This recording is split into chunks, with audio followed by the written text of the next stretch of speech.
ராஜா சாப் கிரிஞ்சு மொக்க அருவ ரம்போ இந்த மாதிரியான டேர்ம்ஸுக்கெல்லாம் உகுந்த ஒரு படமா தான் இந்த படம் வந்திருக்கு. பேசிக்கலி அவங்க ஒரு லாரன்ஸ் மாஸ்டரும் சுந்தர் சிங்கும் சேர்ந்துட்டு ஒரு அரண்மனை படம் எடுத்தாங்கன்னா எப்படி இருக்கும் அப்படின்னு சொல்லி ஒரு சிறிய கற்பனை அப்படிதான் இந்த படத்தையே எடுத்திருக்காங்க. பேசிக்கலி இது ஒரு ரிவெஞ்ச் ஸ்டோரி தான். 4 பேர்த்த கொண்டு போய் ஒரு அரண்மனைக்குள்ள விட்டு அங்க ஒரு பேயை விட்டுறாங்க. அங்க அவங்க என்னெல்லாம் காமெடி பண்ணி அதுக்கப்புறம் எமோஷனல் ஆக்கி அதுக்கப்புறம் ஒரு மொக்க பிளாஷ்பேக் போய் எப்படி அந்த பேயை அடிச்சு விரட்டி வெளியே வராங்க அப்படிங்கிறத இந்த மொத்த படமே. இதெல்லாம் வந்துகிட்டு சரத்குமார் அவரோட சமுத்திரம் படம் டைம் லைன்ல வந்திருந்தாலே சத்தியமா ஓடி இருக்காது. இதனால இதெல்லாம் வந்து பேப்பர்ல எழுதி ப்ரொடியூசர் போகும்போது கிழிச்சிருந்திருப்பாங்கிறதா முதல் விஷயம். எப்படியோ இவங்க பொறுக்கி எடுத்து படமாக்கி நம்ம தலைவர் கட்டிட்டாங்கிறதா உண்மை. இதுல வந்துட்டு ரிபல் ஸ்டார் பிரபாஸ் அவர் வந்துட்டு நிறைய ட்ரை பண்ணியிருக்காரு. பட் என்னமோ அவர்கிட்ட மிஸ் ஆகுது. அவருடைய பாடி லாங்குவேஜ் வந்துட்டு அதை ஃபுல்லா அலோ பண்ண மாட்டேங்குது. மேபி ஃபிட்னஸ் வந்துட்டு ஒரு ப்ராப்ளமா இருக்கலாம்னு எனக்கு தோணும். அண்ட் ஆல்சோ வந்துட்டு கேமராமேன் அவருக்கு ஒரு அதிர்ச்சி. RGB இருக்க அத்தனை கலரையுமே அவர் வந்துட்டு ஃப்ரேம்ல காட்டிட்டாரு. பட் இருந்தாலும் எங்க ஊர்ல இருக்க கனகாம்பரப்பு கலரை வந்துட்டு மிஸ் பண்ணிட்டாருங்கிறது தான் நான் இன்னைக்கு கண்டுபிடிச்சது.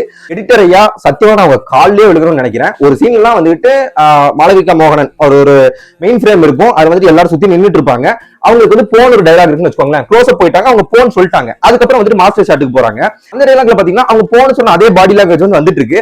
பக்கத்துல பாத்தீங்கன்னா நம்ம ராஜா சாப் வந்து டைலாக் பேசிட்டு இருக்காரு. இப்படி சாமி இப்படி எல்லாம் எடிட் பண்ற அப்படிங்கிற மாதிரி தான் எனக்கு இருந்துச்சு. இது எல்லாத்தையும் தாண்டி நம்மளுடைய இசை கடவுள் மீஷோ அனிருத் ஐயா, அதாவது நம்ம தமன் ஐயாக்கு வந்துட்டு ஒரு பெரிய வாழ்த்துக்களே சொல்லலாம். ஏன்னா அவருடைய மெட்டுக்கெல்லாம் வந்து என் காதுல தேன் வந்து பாயிற மாதிரி பாஞ்சுக்கிட்டே இருக்குன்னு தான் நான் சொல்லணும்.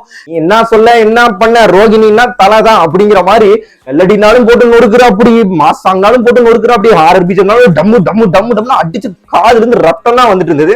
இது எனக்கு இது அவரோட ஒர்க்கானே எனக்கு சத்தியமா தெரியல, அப்படிதான் இருந்துச்சு. அண்ட் ஆல்சோ ஆஃப்டர் எஃபெக்ட்ஸ் வந்துட்டு பிரீமியம் வெர்ஷன் வாங்கிட்டாங்க போல இருக்கு.